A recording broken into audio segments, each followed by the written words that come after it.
Mike Grande, nice to have you on the broadcast. Thanks for joining today, my friend. Oh, thank you for having me, David. I was really happy to see you just reached out to me, and these are great. Always happy to be on these podcasts.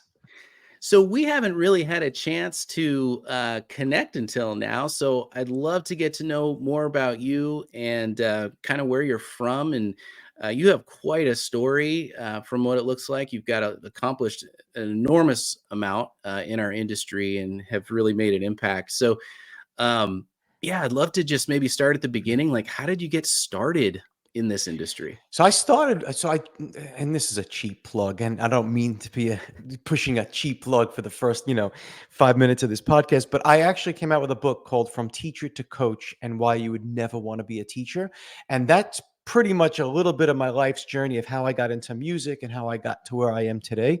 So it's available on Amazon, but it's a really great book because it also teaches you so many different ways to grow your music school and studio. And that also, if you're a dance school, if you're a dance studio, if you're a karate school. So if you're in a small business that deals with children and the public, that might be a great book to pick up so you can learn about that there.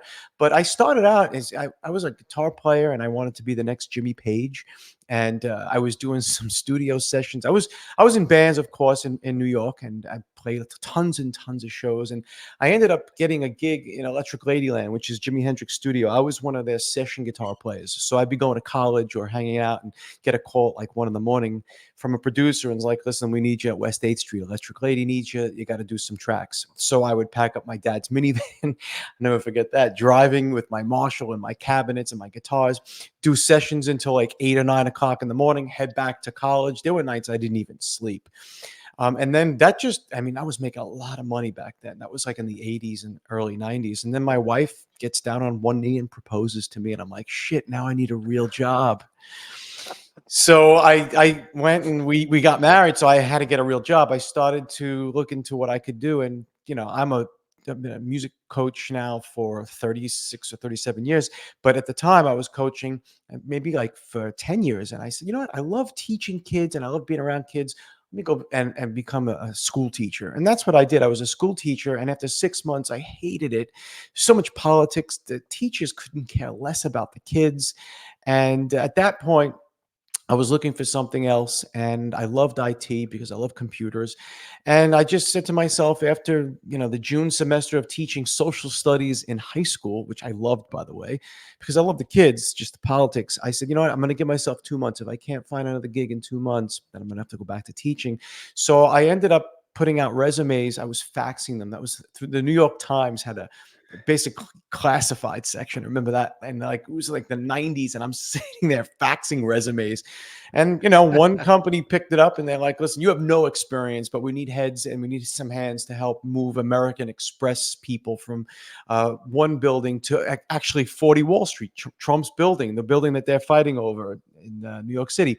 So they picked me. So I worked the weekends, and I would never forget. It was the weekend before school was supposed to start, and it was only a 3 month gig. I'm sorry, 3 week gig. And I knew that if I didn't get this gig, I have to go back to teaching. So I'm underneath this computer desk, fixing a computer or putting one together. And this woman kicks me and says, Michael, is that you? And I look and I'm like, Aunt Joyce? I called her Aunt Joyce because I taught her son for 3 years how to play guitar, Mhm. Scotty.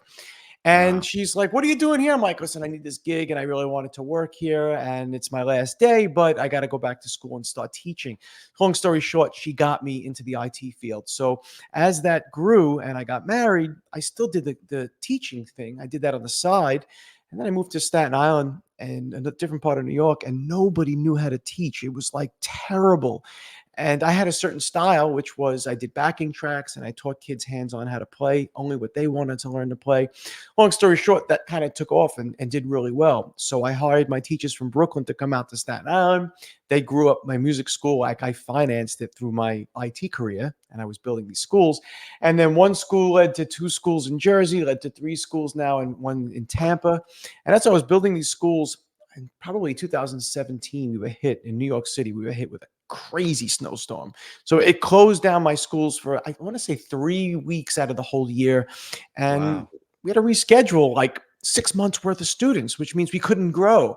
So if you can't use that time for new students and you got to put reschedules in, you couldn't grow. So I was thinking, what if I came up with a virtual platform to do virtual lessons when we get a snowstorm or inclement weather? And that started in 2017. And in 2019, I was a little sidetracked because I opened up Rock Out Loud. It cost me $650,000. I mean, this school is beautiful and I love it. But 6 months later, we're closed because of COVID. And I'm like, what Mm. am I going to do now? So I refunded everybody their money who was worried about, cancellation policies. I'm like, don't worry about that. And I launched rather to the public Rock Out Loud Live. And geez, now we're in 176 countries, but we just gave free lessons out to everybody in the world. And it was awesome. So we were meeting people from Ireland, from Scotland, from everywhere. And my coaches kept busy. I refinanced my house and sold my car to pay them because we had no money coming in. And one thing led to the other. So yeah, building that stuff up, and you look back and it's like, wow, that's a long story, but it was a lot of hard work, man. Wow. That is an incredible story. Like, Yeah. you seem like the kind of guy that just every situation that you're presented with, you seem to really look for opportunities. Yes, Like that exactly. seems to be the kind of person you are. Like, you just go for things and you obviously think big. Rock out loud live. Wow, that's amazing. So you just created this software because you had that IT background, right? Like you Yeah. just created this program and then you launched that to the whole world? Like, how Yeah, did you do so that? it's funny you say that, but there was a great marriage between my IT background and being a musician. So I was able to talk with other developers and designers, and I knew exactly what I wanted because I was also a teacher and I knew exactly how I want this platform to be. So I started building it. It took years. I mean, and by the way, it's the only platform in the world that's got a United States patent. So it's a patented Wow. product. So if somebody says, "Oh, we sound just like Rock Out Loud Live," it's like, yeah, okay, come on. You have to steal my code, but there's nobody that's able to really do that when you A/B test them. That's why when I put out ikilledzoom.com, it was a campaign we put out probably in 2000 when COVID was a thing, and Zoom got hold of it. That's why Enable Original Sound came out for music teachers and educators, because they saw what we were doing and they needed to really focus on education. And that's why Zoom started to focus on the Enable Original Sound or whatever it is. So yeah, I thought that was a perfect marriage. So, and by the way, it was very difficult. It took 2 years to get that platform ready. And then we spent the first 6 weeks in beta testing in 6 countries. And then I don't do any advertising, David, zero. We have thousands of people using this. We probably clocked in on an average 2.5 to 3 million minutes every single month, just the music lessons. Wow. Yeah. So Wow. it speaks for itself. It's the volume of people who really get a chance to experience virtual music lessons and an experience like they're actually in their studio. So it's not like one of those Zoom things where you can barely hear, there's no ear fatigue, and people are able to play duets with the lowest amount of latency in the world. And it's awesome. Wow. That's amazing. So the platform is for teachers. Yeah. Like, that's what it's, you're supporting music Yeah. teachers all around the world Yep. that are using this platform. So whether it's a single teacher or a full music school, you're they're using this program, and Yeah. they're just getting higher quality experiences. The interaction, is Yeah, that and kind by of the way, the British Philharmonic uses this. Royal Conservatory of Music uses this. A lot of colleges and institutions. They don't care about the cool little emojis that other competitors put right? in and these breakout rooms. They just want to hear that sound, so they're able to train people for these big, performances and classes and stuff like that. So that's why they use this. They couldn't care less about all the other stuff. This is really for the purist, the audio purist. Wow, wow. So you didn't advertise, so I'm just curious, how did you get people all around the world using this thing with virtually no marketing? Like, So what did you there do? was, if I probably tell you, I maybe spent 5,000 in marketing in the Oh, entire okay. 3 years, but it was really easy. I'm friends with Tim Topham. If you don't know who Tim Topham is, he's amazing. He's an influencer in Australia, piano guy, top music. But he was in Australia, I'm in New Jersey, and we did this call and the sound, and we were able to play together. And he posted this, and it went viral. Everybody started watching it. And that was the beginning of an exponential growth for Rock Out Loud Live. And that was during COVID? Yeah, it was. Yeah, so it's like when everyone's already going online, we're Yeah, all living online, right? Because we can't go anywhere or see anybody.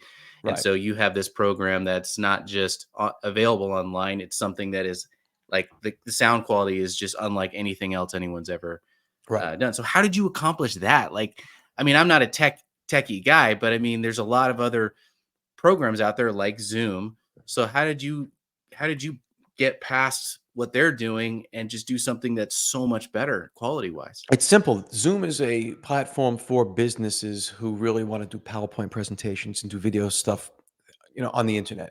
So lots of times, even when I was in IT and I was, I was with these, big folks in conference rooms, we would have on a conference call the people, but we would do the video call on Zoom so we can show PowerPoint presentations. So it was really geared towards video. And in 2017, there was nothing at all geared towards audio. So we flipped it. So we focused on the full duplex, true full duplex audio, which was very difficult to do with zero compression and no threshold. And we also wanted to make sure that if there was an issue with the internet, usually with Zoom, all the time with Zoom, actually, you lose the audio, but the video remains much better. So we flipped that. We made sure that the integrity of the audio always maintains that full duplex sound where your video might freeze, you might get pixelation, you might even see some kind of unsync sound, but the sound is there and it's not gonna, it's not gonna squash like it would in Zoom. So we just reversed engineered Zoom and made it so that the audio took precedence and figured out what we had to do that. So our codec is a full duplex codec, streams in 44, I think it's 48K. And yeah, it's just the audio is impeccable. That's amazing. That's amazing. What a brilliant idea. And Thanks. nobody else was doing it. Now Like it everybody was does it. all Yeah. all all Yeah. video conferencing was for business. It Right. was for Mhm. FaceTime kind of thing, but none of it was geared towards musicians and music. But and what's interesting about this is that timing worked out great for you, right? Because you were already developing Oh this because yeah. of that snowstorm. That was really a blessing in Almost, disguise, yeah. right? So that's like 3 years in the making. It was just a tremendous amount of work. If I wanted to start this during COVID, that's why most of the folks that came out with their competitors version of Rock Out Loud Right. Live, that was like 2021, 2022 when COVID started to be less of a thing. But I came out literally within a few months of COVID because the platform was just about done at that point. Wow. Wow. That's amazing. So, okay, so you talked about like opening these three schools. I'm really curious to hear about this. Like, these aren't in the same cities. These are like up and down the East Coast. Yeah. You got these schools. Can you tell me a little bit about that? Like, your first one you said was in Jersey, right? The first one was in actually Staten Island. That's where I Oh, first Staten Island. yeah, I was a Okay. Brooklyn guy and I taught out of my parents' house when I was 15 years old. I started taking guitar lessons and I have this crazy mentality which I mentioned in the book that if I wanted to learn something, anything, I know that there's been somebody somewhere in the world has been doing it 10 years before I even picked it up. So It's a good perspective. my thought was, shit, I got to sit myself in a basement or a room and not come out until I'm really, really great at this. And that's what I did when I picked up the guitar at 15 and a half. I was already teaching by the time I was 16 because I literally locked myself in my room. So I would wake up at 4 in the morning, get 2 hours worth of practice in, deliver newspapers to pay for my music lessons because that's how I had to do it. Went to school, came home, did some homework, practiced, went to my job, which was Key Food. And then on my break, I had my guitar and I'd be sitting in the basement with rats on boxes so I would be Oh, able to practice. jeez. It was crazy.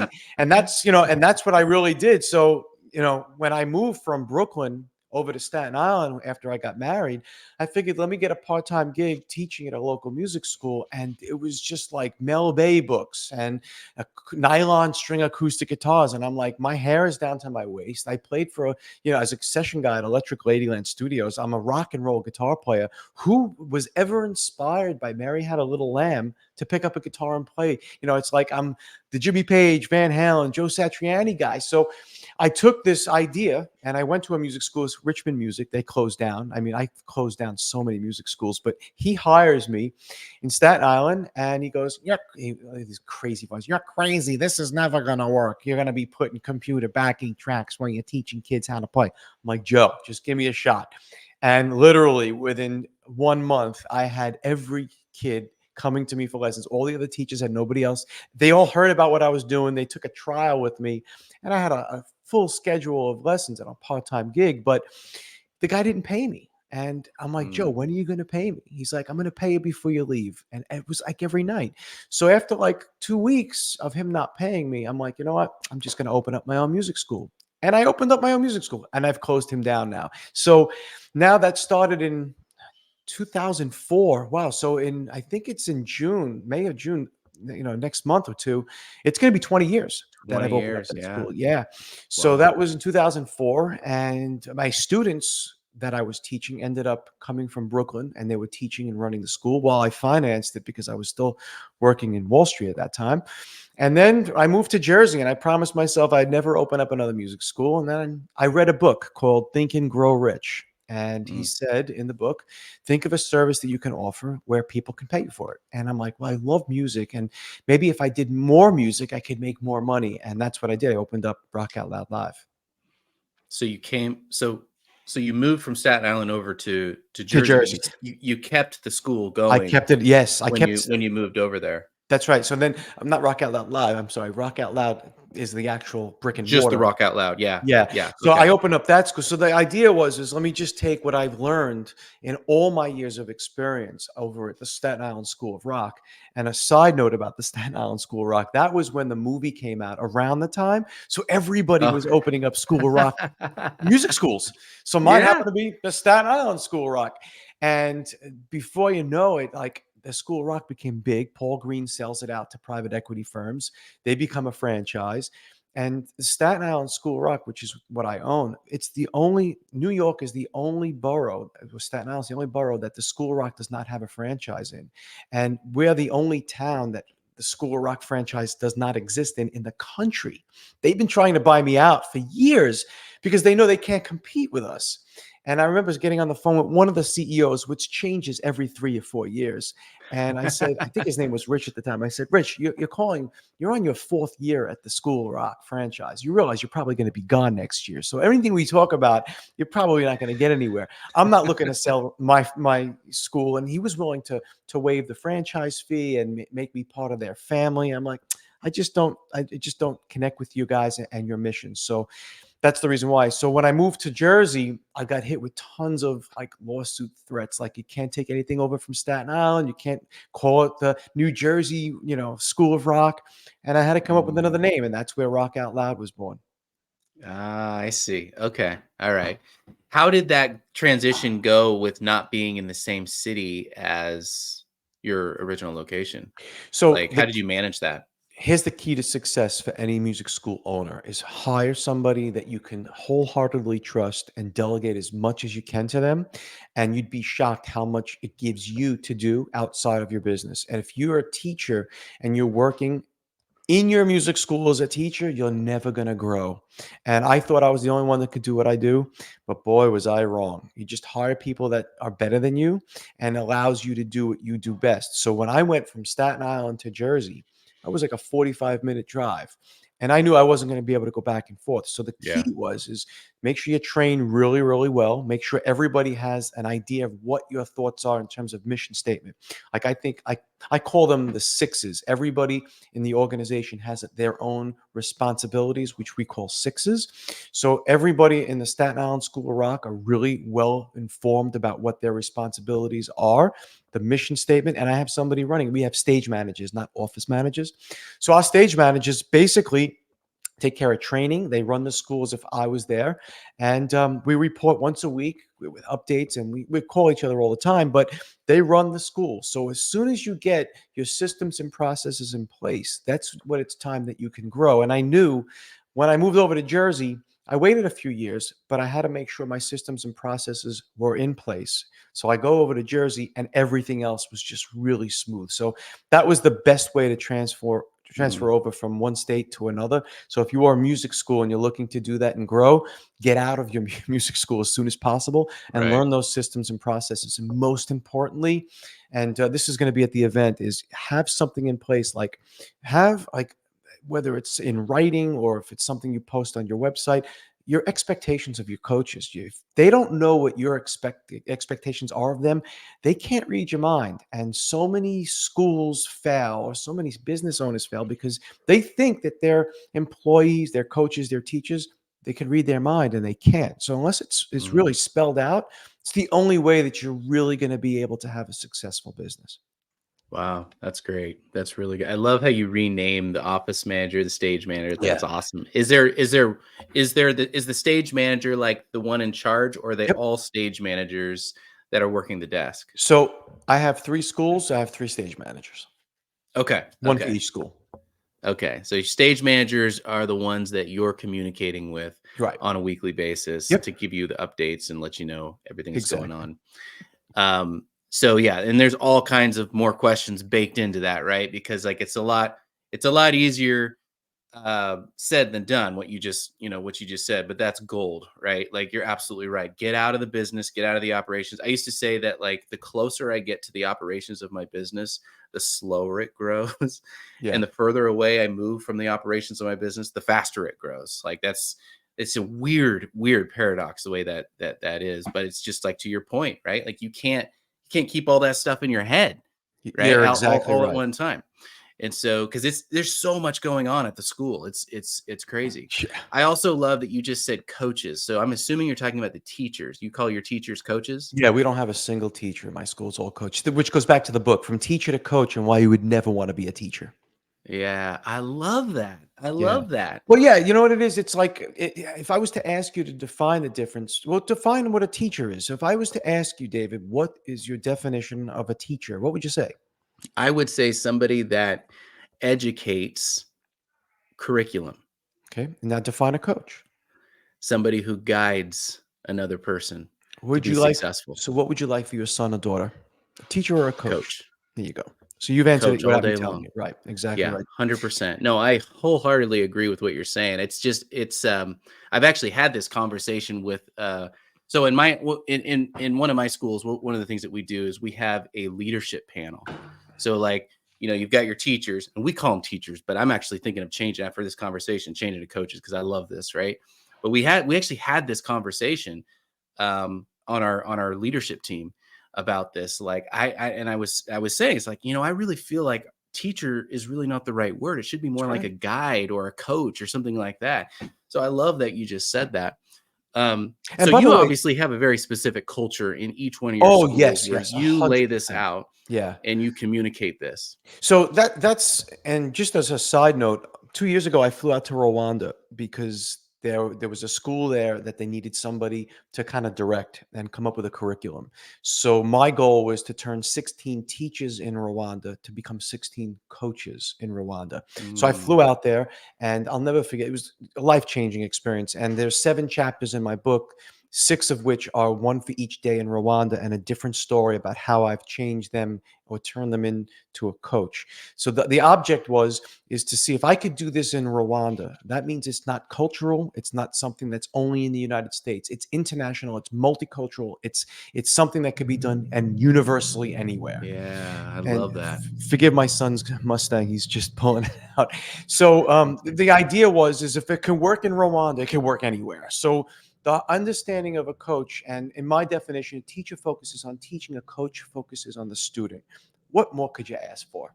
So Mm, if you can really get that mindset in to your teachers and convert them into coaches, that also will affect your culture. And I'm doing this event on March the 20th. I don't even know if this is going to be live before then, but Tim Topham's going to be flying out. I'm going to be giving the guests there, and we only have 2 seats left, but I'm going to give them a very simple way to change their culture immediately if they buy into it. And mm. it's a life game changer. If you can understand the concept, which is looking at a picture, I can change your thought process and your culture within less than a minute. And I think culture is incredibly important for a successful music school, especially as a business owner that you're not there. And if you can maintain that culture across 3 different schools, then you got yourself a great business. Well, 3 different schools in 3 different cities Yeah, even. but Like the that, I same mean, you're culture and the you're same. walking the walk. Like, it's one thing to say what you just said, but it's Yeah. another thing to be like, you're doing it. Um, so no, I love it. I totally agree with everything that you're saying. So like then you went and you did this Tampa thing. How did that all happen? So I was looking to invest in another music school similar to mine, but I'll go back to Tim Topham. He told me to read this book called "Buy Then Build," something like that. I was thinking about opening up a third music school, but taking a hit, that was a $650,000 investment. I wanted to see if I can find a music school that I could build better, that was already in Mm, place, had coaches, had or at the time teachers, something that had a facility in place that had some sort of name recognition. And I did. I flew out to Tampa and I found this school called the Music Box, Jim Chambers Music Box, and it was a very similar dynamic to what I had, but it was run like completely opposite. I mean, there was no calendar, there was no billing system. The phone rang to his cell phone. There was no business phone. It was crazy, but he had teachers. So the difficult part, which I learned now, and it's going to be 2 years, and it's been a challenge, David. I mean, a real mm. challenge because I had to convert teachers into coaches and change the culture based on what I knew the culture should be. So it's difficult when you have no rules and regulations, and that's what basically happened. Out of all those teachers, I have now one coach who's been with me. We're starting to rebuild, which has been great. We have some great coaches now that came in, and my processes are in place, and things are finally starting to turn around. But it took a long time and a lot of patience. So it's something that can be done if you're willing to stick it out. So I'm really curious about this because I've actually looked at this acquisition, this whole idea of acquisition, because over the last few years, it seems like that's kind of become a thing in our industry. People buying up music schools and like the option to even sell your music school. I don't think anyone was even talking about that before Right. 2019 or Yeah. 2020, and now it's like you know everyone's talking about it. But I love what you're talking about because you're talking about the after acquisition, Yeah. right? Like the 2 years after buying the music school. And you said there's been some big challenges. What would you say like the one of some of the biggest challenges were that you had to face? There's a lot. The first is when you have teachers that don't buy in. So I'll give you a perfect example. I took over the school, and then when the first day I knew who was going to be gone and who was not. And letting them go, very, very important, especially if you have a culture that you want to create and you want to make a statement. So I knew that if I didn't make this statement immediately, there's no way I would have changed the culture. So there was one drummer, and he was an instructor, a great drummer. I mean, great, but he was a teacher. He was not a coach. Why was he a teacher? He would, not show up or not even show up on time. He'll come late. He didn't update his notes in my music staff. Didn't take his attendance to get paid. He was always take, take, take, never give, give, give. So if there was something that needed to, like a drum needed to be tuned or head needed to be replaced, I had to pay him for it. But he wanted to come in on Sunday so he can use the space as a rehearsal space with his band for free. And I said to him, I said, you would be a great teacher at any other music school, but I refuse to lower my standards to deal with your mediocrity. And I think you're an incredible drummer, but I just don't think you're an incredible drummer for the music box. I think you'd be a great teacher for the School of Rock, but I don't think you're going to be a great coach for the music box.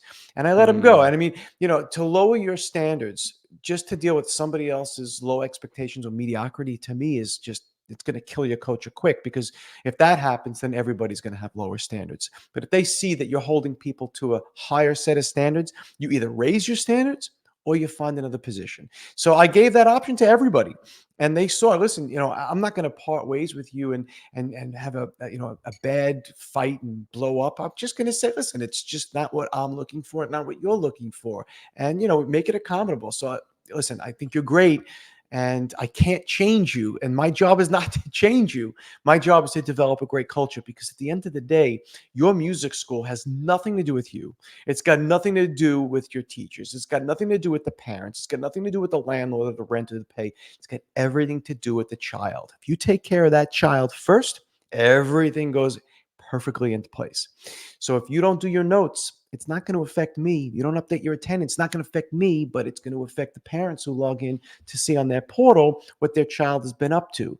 You show up and you're 15 minutes late, it's not going to affect me. It's going to affect that child that's going to think anybody could show up late, even the guy that works as a drum coach or a drum teacher at the school. So you're a living example. And that's not what I wanted to provide for my children at the school. So I tell everybody, I only care about the students. After that, everything else is perfect because if my priority, the children, everything else falls into place. Man, there's so much, Mike, that you've said there that I just totally resonate with, and I feel like I'm getting a drinking from a water hose right now. But I love the whole coach thing. Just like the deeper you go with this idea, it makes so much sense Yeah. because if, as a teacher, they're focused, because a lot of times I have teachers will tell me this over the years. They'll say, "Well, when I first came on, I had imposter syndrome, and I didn't feel like I knew enough, or I went through enough schooling, or whatever." We don't require degrees for our teachers. That's like one of our Me things. either. Like we don't require degrees, because to me it's more about the relationship. But That's what I right. love about this whole coach thing is it's like, by focusing on the coach, and it's like you just said, it's all about the kid, right? Like if they're so focused on their own pedigree and their own education and like their ability to teach all of these concepts to these students, they're missing the point. Right. They're missing the whole point. The point is the relationship with this kid, and how are you going to guide this kid through their experience for 30 minutes a week or 60 minutes a week or whatever it is at the time that they have with this kid. But like, man, just that phrase right there of, what matters is this child, like their perspective on whether you're late, whether you're giving them all of your attention and your focus when they're in that lesson room. Like, that's huge. Yeah. What a paradigm shift as an educator, right? Like, because I think our whole education system is pretty messed up in a lot of Me ways. But too. like one of the issues is that we're missing the point of Yeah. education, right? It's got to be about relationship, because if kids don't think you care about them on a real human level, then who they won't care what you tell them, It's like all the knowledge you have. every great movie that's ever been written has the hero's journey. Our job is to be the guide for the hero, which is the child. And that's part of Mm. my sixes. We're here to guide that child. We'll support the child. We'll, give so I tell people all the time, our job at the school is to be a coach to your child to build confidence and self-esteem. We just happen to do it really well through music lessons. And people are like, holy smokes, it's just a different way to come across as somebody trying to sell your business. I'm like, yeah, I mean, what do you mean by build confidence? The kid's trying to learn how to play guitar. And I'd be like, well, let me give you an example. We do 3 shows a year, but when we do 3 shows, throw rock concerts. I mean, we played the Stone Pony, which is where Bon Jovi and Springsteen started, the same stage as Kiss played and Green Day. We play the Bitter End, where Taylor Swift and Lady Gaga started and Bob Dylan. We're playing now the Starland Ballroom, where every touring artist comes into play. We play these giant events. And I say to parents, when your child steps up on that same stage as Lady Gaga, Taylor Swift, Green Day, they're going to be facing 600 people who are going to be screaming, and they're just supporting and loving your child up on that stage. And on Monday, when they have to do a book report and stand in front of a class of 30 people, they're going to be like, I got this. This is easy. I was Mm. just on stage to 600 people. So that level of confidence is exuding. And those kids get off that stage, they can't wait to do it again and again and again. And when they have that confidence, it even goes back to when they get their first job and they look that boss in their face and shake their hands and say, thank you so much for hiring me. They get that level of confidence because they work with a band and they've understood the idea of community and socialization and how important it is to like, connect with people. So that's what we do with our music lessons. And we live this every day. And there's so much good stuff there. So, Mike, you're doing this event, right? You talked about this briefly, and it sounds amazing. So let's kind of dive into this a little bit. Talk about the event, what it is, when it is, and what people get out of it. Sure. So it's March 20th. I don't know when this is going to air, but that's like 2 weeks from now. I'll We I'll put I'll put it out sooner. Yeah. Okay, yeah, we only have 2 seats left. It's an intimate evening with Tim Topham and myself. It was supposed to be or start off where Tim was gonna be basically interviewing me at my music school. There'd be a studio tour. We're gonna have it catered for some really great Italian food in Jersey, and that's part of the 99 bucks. But I said to Tim, I don't want to sit there and talk about myself. who cares about myself? I would rather spend that 3 hours just trying to help music school owners, karate school owners, dance school, anybody that deals in the children based industry. I want to deal with helping them to see if there's a way that we can make them grow and grow faster, give them ideas, help their culture, turnover conversions, trials, and so on. So I put together probably like 7 or 8 hours worth of material. Tim's like, I don't know what you're going to do here. We got 3 hours and we still got to do a studio tour and we got to eat. I said, we'll do this. We'll do 3 hours. We'll come back to my house and we'll have basically, because I have a recording studio and a rehearsal space here, we can just basically spend the entire night playing. People could pick my brain while, we're back at my house. We'll get some drinks. So it'll be almost like an after party. But things we're going to cover is, this is it in a lot of the groups. I'm going to give you an example. People talk about pricing all the time. I'm going to change your entire view right now on pricing. We never use the words pricing or cost ever, ever, ever, ever in our music schools. And I'll explain to you why. Let me give you an example, David. We're going to role play for a second. I call you up and, hey, David, my name is Mike. I'm looking for some guitar lessons. And this is a great way to, if your folks want to, I mean, this is my view, by the way. It doesn't mean you Sure. have to do it, but we're going to role play. And I'll first say, "Oh, hey, David, my name is Mike. I'm looking to sign up my son for some guitar lessons," and respond to that. Great. You've called the right place. So happy that you're here. Then I might talk a little bit about our school and about some of the benefits. Great. So I would say that that wouldn't be the way I would approach it. Now you ask me the same Okay. question. Hey, Mike. Um, Well, no, not I'm Mike. interested. You don't know my name yet, so you just say your Oh, name. okay. Yeah. Hi, my name is David, and I'm interested in some guitar lessons. Hey, David, it's so nice to meet you. Thank you so much for calling. Are these guitar lessons for you or for your son? They're for my kid. Oh, Yeah, you my can, son. what's your son's name? His name is Johnny. Johnny. How old is Johnny? Is he a young Johnny or is he an older Johnny? He's 7. 7 years old. I think I started when I was about 9 playing some guitar. What's Johnny's favorite band or what's his favorite guitar player? So I'm not a guitar guy, but Green Day. Green Day. Wow. Wouldn't it be great if Johnny comes in for his very first lesson, which would be a trial, so there'd be no obligation. But if he came in for his very first lesson and we taught Johnny how to play When I Come Around by Green Day? Wow, that'd be amazing. Yeah, that would be awesome. I bet you Johnny would love to learn how to play any Green Day song. But When I Come Around is one of my favorites. Maybe it's one of Johnny's favorites. Absolutely. So that was the idea of how. So I said to you, hi, my name is Mike. You're like, oh, thanks for calling. You called the right place, and it was all about Right. you. I don't Right. care about. I don't. I looked at it and say, hey, how you doing, David? Who's this for you? Is it for you or your son? You said, son. What's your son's name? Johnny. I use the word Johnny every time I referred to this particular child. I didn't say your Love kid, it. your boy, your child. And then I said, well, Johnny's favorite song, favorite band, Green Day. Now I'm connecting the words Green Day Mm, and Johnny because it's his favorite band. And now in your mind, you're saying, Johnny, what if we go to this music school where your first lesson is going to be When I Come Around by Green Day? Johnny's going to be like, Dad, let's go right now. Let's go right now. Let's go right now. mm, You didn't ask me about cost though, and I was hoping that you did. But anyway, which we can get to. So the idea yeah. is when you actually have a phone conversation, words play maybe 15% of the conversation.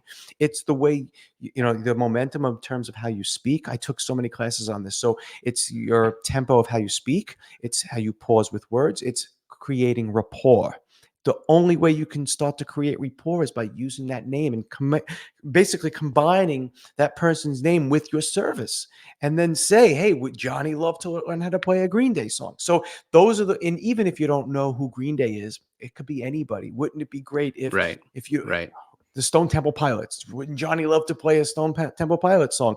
So that's the way you would communicate. You got to develop rapport. You've been a music Two, school owner now and you hadn't developed that rapport with me. right. Right. So two quick questions for you on that note. Number one, how do you train your staff to do this? And number two, how are you if your staff is naming this band or this player or whatever? Is there a system where then the staff communicates to whatever teacher that trial lesson is A set up hundred with, so percent. that teacher has Yep. that that same expectation is able to meet it? Yep, yeah, we do. So we have my music staff. We update those notes, and those notes are put in. Okay. And here's the best part: if they leave without signing up, and they generally never leave without signing up, but if they do, we have those lesson notes. Now, I guarantee some of those times where, and like I said, it's very few and far between. But there's a particular person or a parent, they want to go to 3 or 4 different music schools. They want to see what they all have. Now, I know that they don't talk like us, they don't connect like us. I know that they don't have the same vibe as us, but we follow up on those trials and say, hey, David, that must have been great that Johnny came and learned his first song with that Green Day song, and that was a trial. And then you can say, has Johnny been practicing? You don't talk about signing up, but yeah, Johnny's been practicing every day. We meant to call you. We're so sorry we hadn't had a chance. And then there's a whole different conversation there. But we have those lesson notes and we connect again on that phone call. How many music schools are going to cold call you back and say, hey, do you want to sign up for lessons? Or, hey, how's Johnny doing? Did he get those parts down from what I come around? I'm sure if it's a Mm. little too fast, we can slow that down because we have the ability to slow his, Green Day down so we can play a little bit, easier with it. So it's really connecting and developing rapport. And we do that when people come in, and that's where we're like a 99.9%, conversion rate for trials.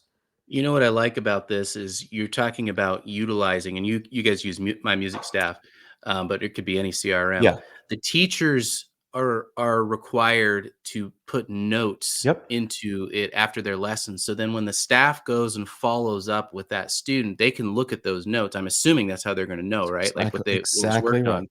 And so when you're following up, now it's not a conversation of like, "Hey, do you want to sign up?" It's like you said, "Hey, how's Johnny practicing, or how's he doing with his practicing on whichever Right. song he was working on Exactly. based on the notes that the teacher gave." So that is a really, really powerful nugget right there, Mike. That's fantastic. Here's the next Um, nugget. You're going to ask yeah, me go ahead. about you're going to ask me about cost because Okay. by the way, I'm going to ask you about cost. Ready?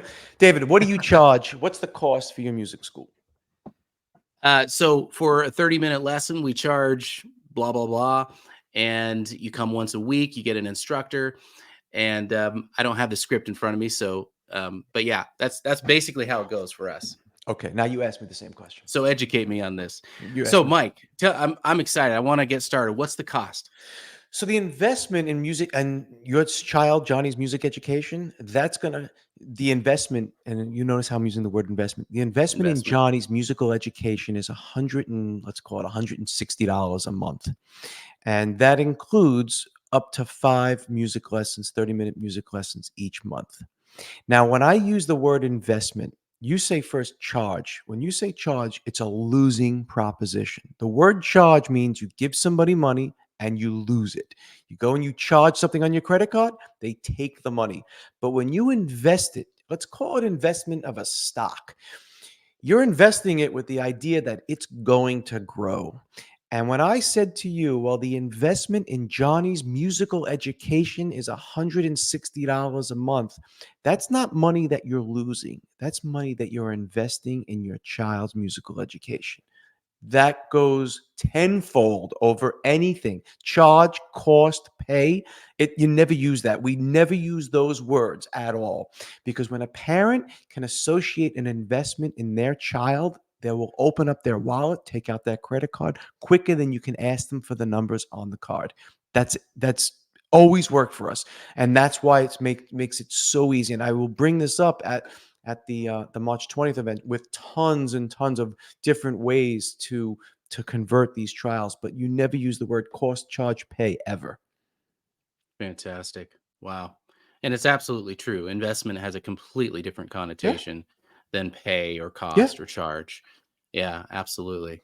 I love it. So this event's going to be on the 20th. You're going to have all kinds of information. It sounds like you've got way more information. Like you're over prepared for all the information you're going to be yeah. sharing. You're going to be talking about sounds like tactics, like very specific and practical tactics that you can use in your music school right now. Right, and it's going to include role playing. So sort of like what we just did here, like Sure. me Yeah. calling you up and asking you about a lesson, and just if we can actually get people to role play and they can take it back with them, it's so much easier than just writing up on a board. So I think we have only 2 seats left, and there are people who are bringing their office administrators as well, so they can probably, I would suspect, take notes and learn with them, so they can go back home and they can bounce things off in real time with their administrator, as opposed to them refeeding them what they learned at the school. So it's one of those things where it's total interaction. And by the way, I might change course if somebody brings up a question that I can answer that's not part of that 3 hours.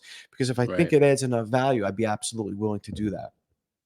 Is there a booklet, a follow-up course or anything that's gonna, or is this like a one-time thing that So if that's a you miss great it, you miss question. it? A lot of people have been asking me if I'm going to continue to do these things. I'm probably not going to do them that much. I was invited to go to some music schools, which I'm really going to start doing. I think if I go to music schools that are big enough that have 5 to 10 coaches or teachers and just go there with this type of presentation, I will do that. But if you come to this particular presentation, I have notebooks and QR codes to a dynamic link that I will update. So in this QR code link, you're going to see a Google Drive that gives you all of my ads for Google Ads and for my placements on my website, my landing pages that have worked, including all of the copy. So if you have a Google Ads guy, or if you have somebody that posts for your Google Ads or Google My Business, and if you want to even do it for Facebook and all that stuff, it's all the formats with the copy. So you just use it. It's worked all the time. All of my logos are out. You could put your logos in,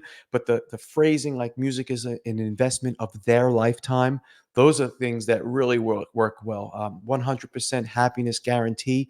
We're the only music school that gives back after 30 days a full money back guarantee if you're not happy with your lessons.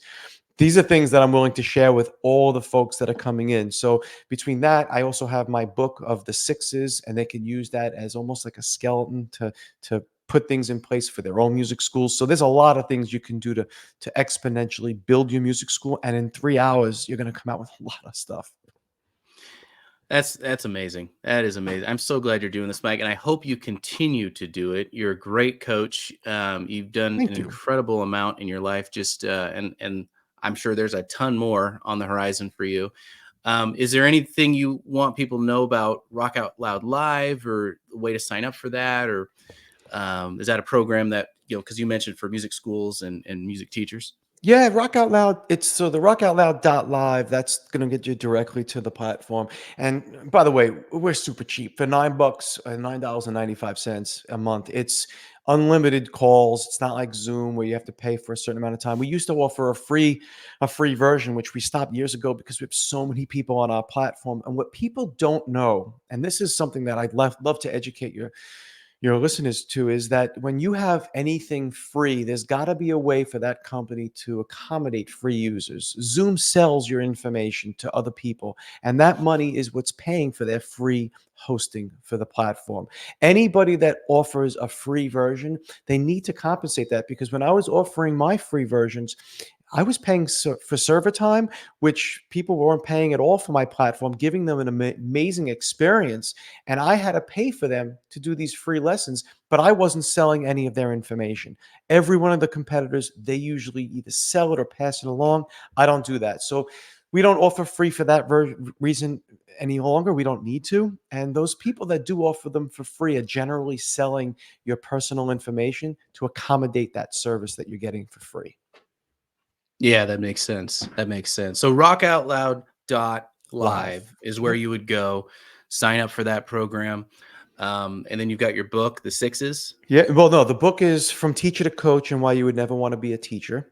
The sixes is basically my book that I have, or it's like a coaching guide for my coaches that I'm giving away for free at the event. But if the book Awesome. From Teacher to Coach, if you get a chance to pick that up, it's a great read because it really gives you a lot of real examples of. So my dad's a PhD out of education, and he said, "Yeah, you're a coach, but you're a music coach. You're one on one." I'm like, "Dad, I taught public school. I taught social studies, but I was a coach." So I go through how Yeah. you can actually be one to many as a coach, because baseball has coaches, football has coaches, soccer teams have coaches. That's one to many. So I give tons of examples of how you could be a coach to group lessons, to group kids, as well as one on one. Awesome. Awesome. Well, Mike, thank you so much for being on the You bet. broadcast. You're an awesome human being, and Oh, I feel thank like you I got so much. so educated today. This was fantastic. I'm going to go back and re-listen to a bunch of this. And good luck at your event. I wish I could be there. I'll have to look at my calendar, but I'm excited to see about the future for you. Like Thank you. you're somebody to keep an eye on, and hopefully we can stay in contact. Absolutely, David. Thank you so much. Take care. Okay.